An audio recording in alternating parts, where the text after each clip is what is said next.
Well, George, welcome back. How's the shoulder feel? I feel good right now. Well, so I'm good though. How is it to get back in game action? Like I said, it just felt good to be back out there with these guys. We got a great team.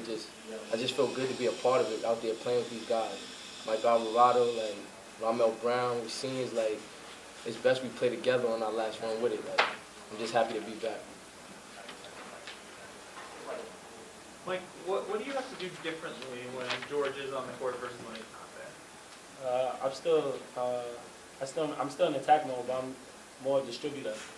I try to pick my teammates up defensively and focus more on the defensive end more than offensively this time. I think the defense gets better even more so when you come back.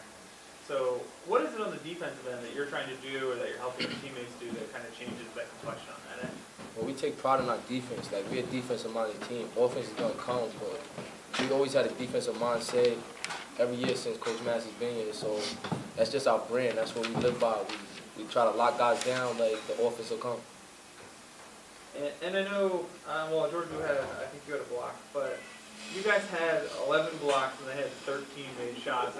For most of the game, you guys actually had more blocks than they made shots. What were you guys doing against them defensively to kind of bother them inside and things like that?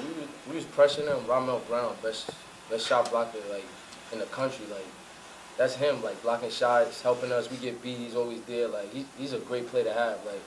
He's my MVP for the team. He does so much things that people don't give him credit for. Huh? That's your MVP? Yeah. Put him on. Oh, you great guy. He just does so much little things that it's incredible how he plays. I never met somebody that does stuff like that. Just a great effort tonight. Great to have George Beamon in the lineup. I thought we came out understanding. Matt Grady did a terrific job of really giving us a game plan of taking away the three-point line, and I thought we did that. They're a terrific team. For us to hold them to 27% and 9% from three.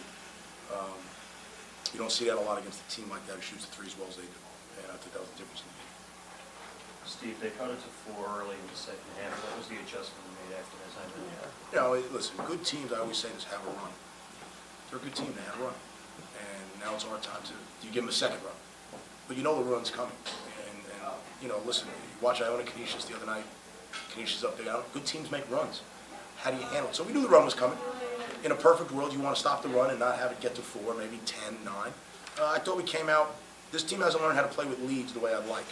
And that's something we got to work on, and we will. It's January 24th or 23rd. And, but I thought our product was good. Give Ryder credit. They came in and they didn't quit. They battled all night.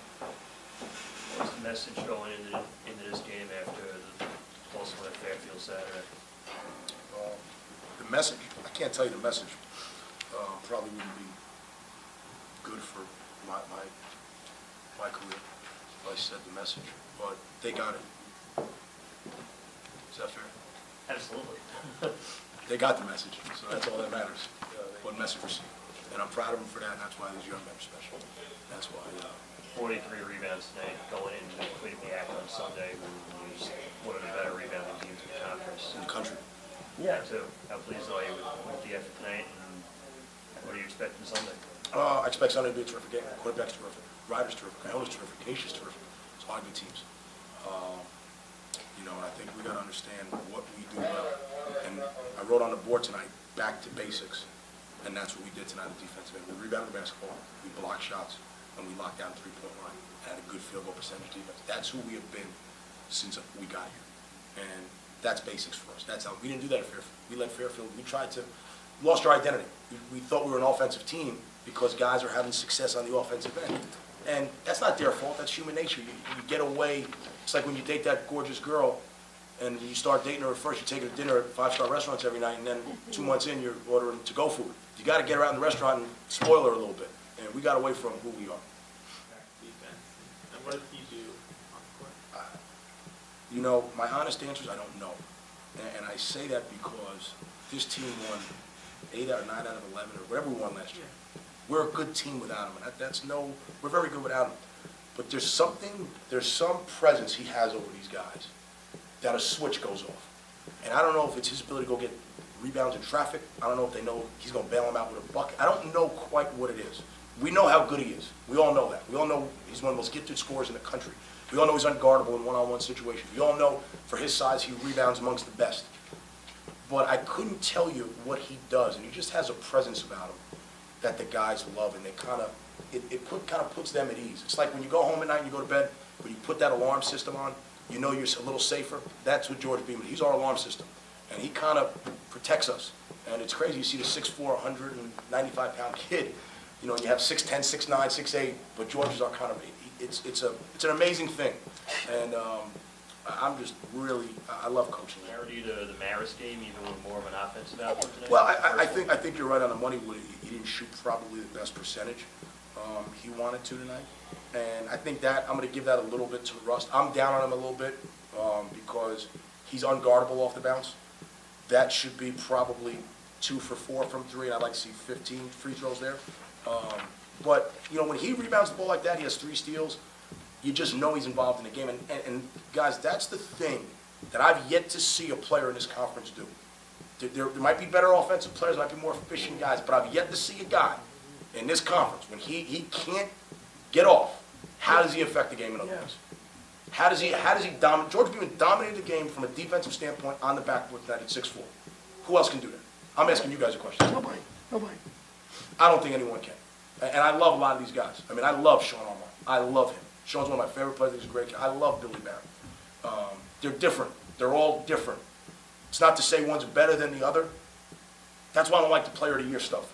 Because how is George better than Sean and Billy? How's Billy better than Sean and George? They're great. They're all great players, but they're different. I'll tell you what, I'd like to coach them all. I wouldn't mind getting that team.